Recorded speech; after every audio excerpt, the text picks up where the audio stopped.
ये कागज नगर का 67 चौरास्ता है साहब। इधर से बोड़ा वोड़ा भी देखेंगे साहब, इस चौरास्ता को देखिए साहब। अब मेरी भी कुछ बातें सुनिए। तो निज़ाम सरकार ने 1936 में जो है सिरपुर पेपर मिल्स और सरसों लिमिटेड 2 फैक्ट्रियाँ क़याम किए थे। उसकी वजह से एक शहर आबाद हुआ था। बहरहाल निज़ाम सरकार ने बहुत कुछ दिया, शहर बसाए और इंडस्ट्रियाँ क़ायम की हैं। अब आइए देखिए उन इंडस्ट्रियों के साथ हमारे सियासी लीडरों ने क्या किया। तो ये साहब, मैं इस वक्त जो खड़ा हुआ हूँ, ये जो दूर दिख रहा है, जंगल सा दिख रहा है, जंगल नहीं है असल में। इसके एक तरफ जो है इस सरसों फैक्ट्री की है ज़मीन है, और इसकी दूसरी तरफ जो है अपने एसपीएम फैक्ट्री से मुल्क है। वो जंगल सा दिख रहा है, लेकिन अब सड़क के सिम जहाँ तक जो है नज़र जाती है वहाँ तक जो है एसपीएम का एरिया है साहब। अब ज़रा कुछ मेरी भी बातें सुनिए साहब। अब असल में हुआ क्या साहब, अरे 2 मरतबा जो है यहाँ के एमएलए रह चुके केवी केशवलू तेलुगु और उर्दू हर 2 ज़बान के माहिर तकरीर के धनी थे। उन्होंने एसपीएम और सिरपुर मजदूर यूनियन सशक्त और एसपीएम मजदूर यूनियन सदर की हैसियत से हल्के असम्बली सिरपुर से 2 मरतबा एमएलए मुंतखब होकर हुकूमत आंध्र प्रदेश में labour minister, handloom textile minister जैसे ओहदों पर जो है खिदमत अंजाम दिए। अच्छा, तीसरी मरतबा जब हार गए 1985 में बंद कर दी गई सरसों मिल्स को रीओपन करने का बीड़ा उठाया। अच्छा, बेरोज़गार कर दिए गए 5000 मज़दूरों में से 3000 मज़दूरों में से फ़ी कस 101 रुपया वसूल करके सरसों इंडस्ट्रियल कोऑपरेटिव सोसाइटी बनाई। मज़दूरों को मालिक बनाने के ख्वाब दिखाए। अच्छा, सरगर्म सियासत रहे। 1.5-2 साल की कोशिशों के बाद जलसे आम में मज़दूरों को जमा किया और अपनी शहर अंगेज़ तकरीर के दौरान बताया कि उन्होंने इंडस्ट्रियल रिकन्स्ट्रक्शन बोर्ड से नुमाइंदगी करके सरसों और उसकी इमलाक 700 एकड़ अराज़ी दिखाकर IDBI से क्या है industrial development bank of India से 5 करोड़ क़र्ज़, मरकज़ी हुकूमत से 1 करोड़ इमदाद और निज़ाम ट्रस्ट से उसके 70% मैंने शेयर्स हासिल कर लिए।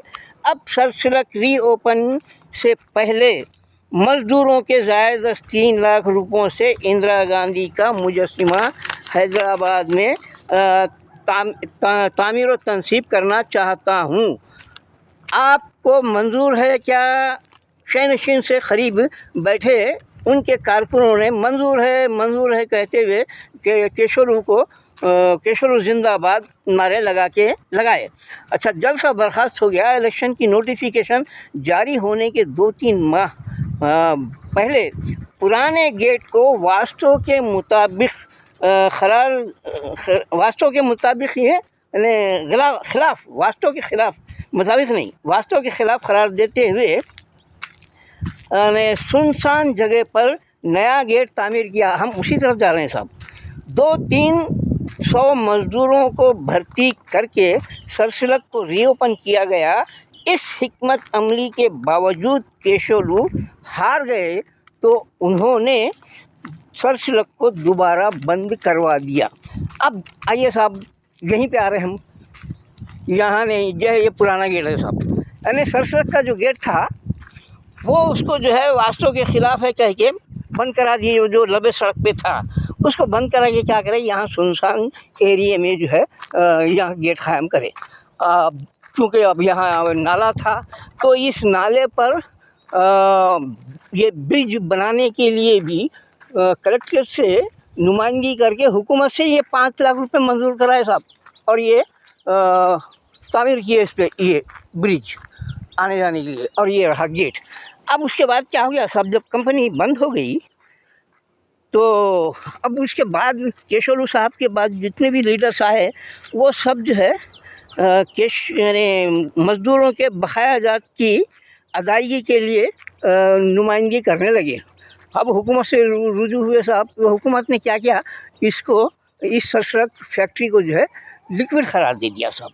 अब यहाँ बोर्ड भी दिखता है साहब, अब वो क्या बोलते हैं साहब, हाँ यहाँ लिखा हुआ है, दिस कंपनी सरसरक LTD caretaker by SISS sale number so and so दिया गया है। यानी अब इसको क्या किया, इसको लिक्विड करार दे दिया गया।